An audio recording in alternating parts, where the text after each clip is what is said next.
Oke, Hey, gue sama siapa nih hari ini? sama Daryl Sami Sukyana dari 11 Science. Daryl Salim Sukiyatna, 11 Sains. Iya. Nah, gue juga.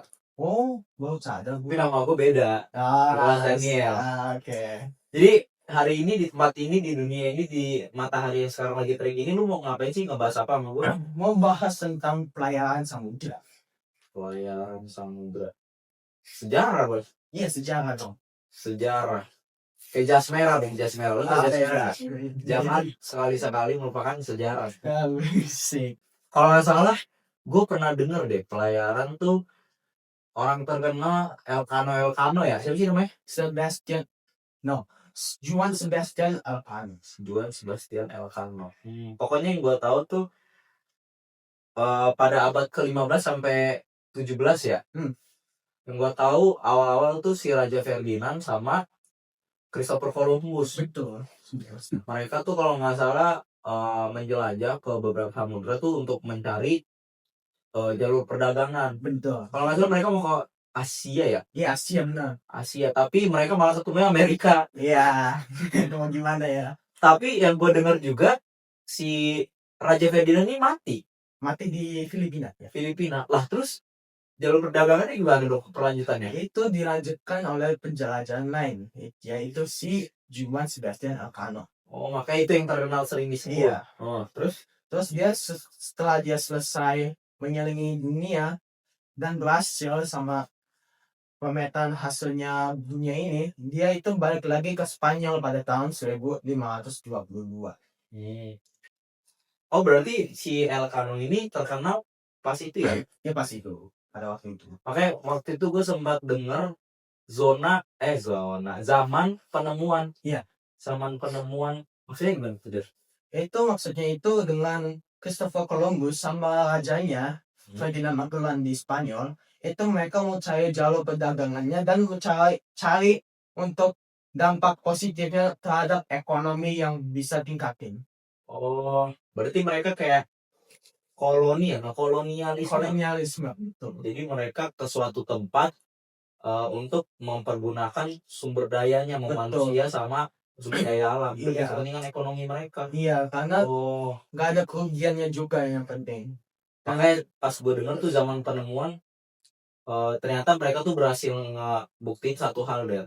Mereka ngebuktiin bahwa bumi itu bulat. Iya, memang bumi itu bulat. Lah terus gimana? Menurut lu dampaknya apa sih dari mereka ke sekarang orang-orang sekarang? Sekarang untuk sekarang ya, itu ekonominya lagi Jadi lebih gampang ya? lebih gampang.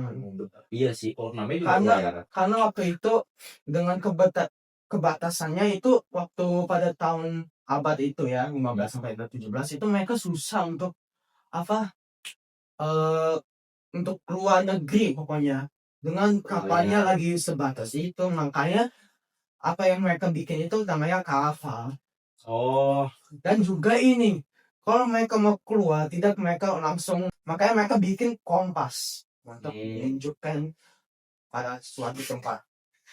oh berarti benar-benar banyak inovasi yang terjadi ya? Emang banyak inovasi sampai sekarang Masih perdagangan nggak pernah selesai. Iya, nggak pernah selesai. Mereka itu karena kita itu memang ada batasnya, tapi kebatasan itu nggak seluas itu. Maksud gua itu kebatasan lu bukan artinya sampai situ aja. Lu mesti lewatin batasannya untuk bikin batasnya baru. Berarti banyak banget nilai yang bisa kita ambil. Iya, banyak kok. Dan juga ini karena apa yang terjadi pada zaman penemuan itu, setelah itu penyebaran agama makin luas, makanya semuanya ada agama. Oh, karena kolonialisme itu ya? Iya, benar. Oh, berarti semuanya bersangkut paut ya? Iya, benar. Tapi dia, kalau menurut gue tuh nggak semuanya positif tau. Oke, apa itu negatifnya? Karena kalau gue sempat baca tuh di artikel bahwa para awak kru kapalnya tuh pada mati karena Cuacanya ya? bisa cuaca, bisa kekurangan makanan. Soalnya yang gue tahu pelayan mereka ini menghabiskan banyak banget uang. Benar juga sih. Makanya kerajaan Spanyol tuh jadi gimana ya, agak-agak bergetar gitu kan, karena keurusan finansial mereka, karena pelayaran itu sangat mahal katanya biayanya. Iya, benar juga.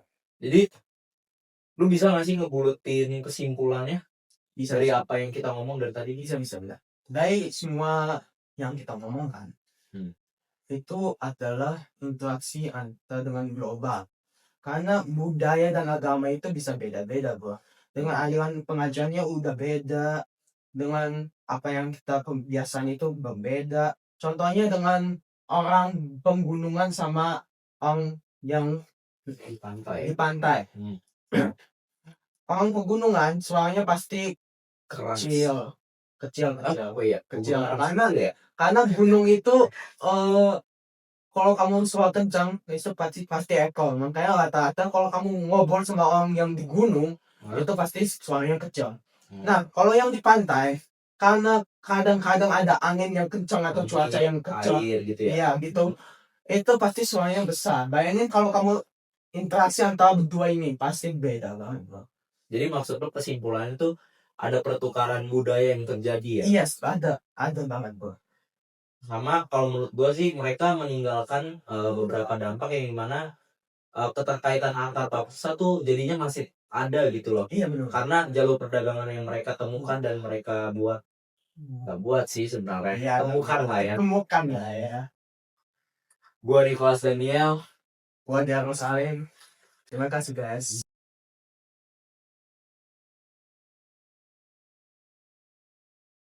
Oke, ini terjadi pada abad ke-15. Jangan langsung jelasin coba.